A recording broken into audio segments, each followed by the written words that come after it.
ជំរាបសួរបងប្អូនទាំងអស់គ្នាថ្ងៃហ្នឹងមកជួបខ្ញុំជាមួយនឹងវីដេអូថ្មីមួយទៀតហើយបងប្អូនហើយថ្ងៃហ្នឹងនាំបងប្អូនមកមើលសាឡាត់ជប៉ុនរបស់ខ្ញុំម្ដងបងប្អូនឥឡូវវាចាប់ផ្ដើមលូតលាស់បានល្អបងប្អូននិយាយទៅដាំវាមួយរយៈហើយឥឡូវគឺវាលាស់ល្អណាបងប្អូននេះលាស់ត្រួយឡើងខ្ចីហ្មងណាបងប្អូនហើយអាកញ្ចែងនេះគឺខ្ញុំបានកាត់មែកវាបងប្អូនកាត់មែកវាខ្លីៗហើយយកវាទៅដោតដាំអញ្ចឹងណាអាហ្នឹងយើងអាចកាត់មែកវាខ្លីៗយកដោតដាំក៏វាដោះដែរព្រោះដោយសារតើវាងាយស្រួលបងប្អូនអត់ចាំបាច់ទៅដកវាទាំងរឹសយកមកដាំទេយើងគ្រាន់កាត់មែកវាខ្លីៗនេះបងប្អូននេះកាត់ខ្លីៗអញ្ចឹងទៅហើយយកមកដោតដាំអញ្ចឹងទៅហើយវាចាប់ដើមលាស់ឥឡូវវាចាប់ដើមលាស់ត្រួយបានគ្រាន់បានដែរបងប្អូនល្អដែរ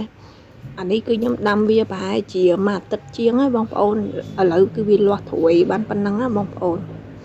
ហើយលាស់ល្អឡើងខៀវល្ងឹតហ្មងណាបងប្អូនហើយសម្រាប់អាសាឡាត់ជប៉ុនហ្នឹងគឺវារបៀបដូចថាវាអត់ប្រវាដាំបងប្អូនស្រួយទឹកវាមួយថ្ងៃម្ដងអីចឹងទៅហើយវាងាយស្រួលវាអត់ប្រវាអញ្ចឹងណា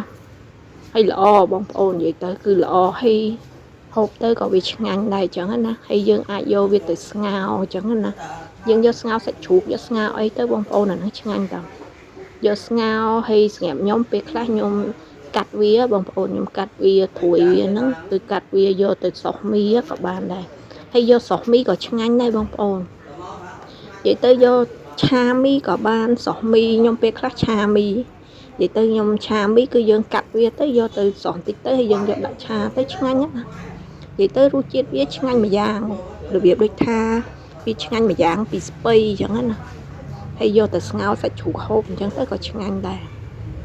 ហើយវាងាយស្រួលដាំវារបៀបដូចថាវាងាយស្រួលដាំហ្នឹងគឺយើងអាចកាត់មែកវាយកទៅដាំបន្តគ្នាឲ្យបានច្រើនអញ្ចឹងណាវាមិនចាំបាច់មានរឹសមានអីទេយើងកាត់ដោតដាំអញ្ចឹងទៅគឺវាងាយស្រួលអញ្ចឹងណាហើយយើងអាចបំបែកវាដាំបានច្រើននិយាយទៅវាងាយស្រួលដាំអញ្ចឹងសម្រាប់អាសាឡាត់ជប៉ុនហ្នឹងហើយអានោះដូចជាផ្កាម្លិះខ្ញុំបំបែកគុំវាបងប្អូនខ្ញុំដាក់តោបែកគុំវាដាំផ្កាម្លិះនេះចេះតែបែកវាដាំឲ្យបានច្រើនអញ្ចឹងទៅបងប្អូនហើយអានោះវិញក៏បតោដែរខ្ញុំដាក់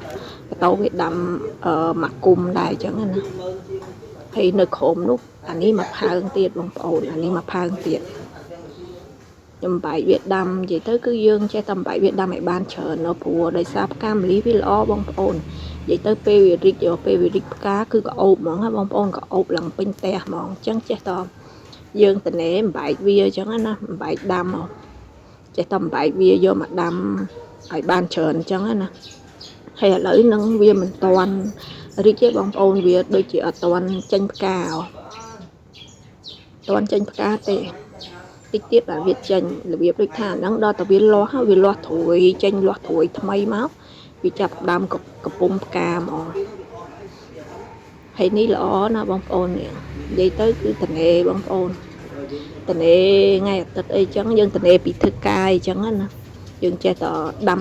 ដោះចឹងទៅអានេះយើងដាំខ្លួនឯងហូបបងប្អូននិយាយទៅវាមិនល្អមួយយ៉ាងដែរចឹងណារបៀបដូចថាវាអត់មានគីមីមានអីទេអានេះយើងដាំខ្លួនឯងវាស្រួលហើយបន្លែនេះវាស្រួលដាំដល់ពេលស្រួលដាំចេះតែបែកវាដាំនិយាយទៅខ្ញុំអត់ទាន់បែកវាទៀតទេបងប្អូនចាំមើល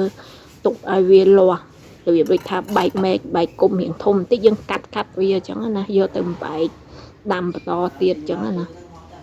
ឲ្យវាបានច្រើននោះឥឡូវយើងមិនទាន់ទេដោយសារតវានៅតិចដែរវាអត់ទាន់បែកគុំបានធំដល់ពេលអញ្ចឹងអត់ទាន់កាត់បែកទេតែអានេះដើមបញ្ជូរព្រឹកបងប្អូននិយាយទៅអានេះបញ្ជូរព្រឹកប្រយ័ត្នមានបងប្អូនខ្លះអាចមិនស្រួលអាចច្រឡំថាដើមអីគេហៅពោតប្រាំង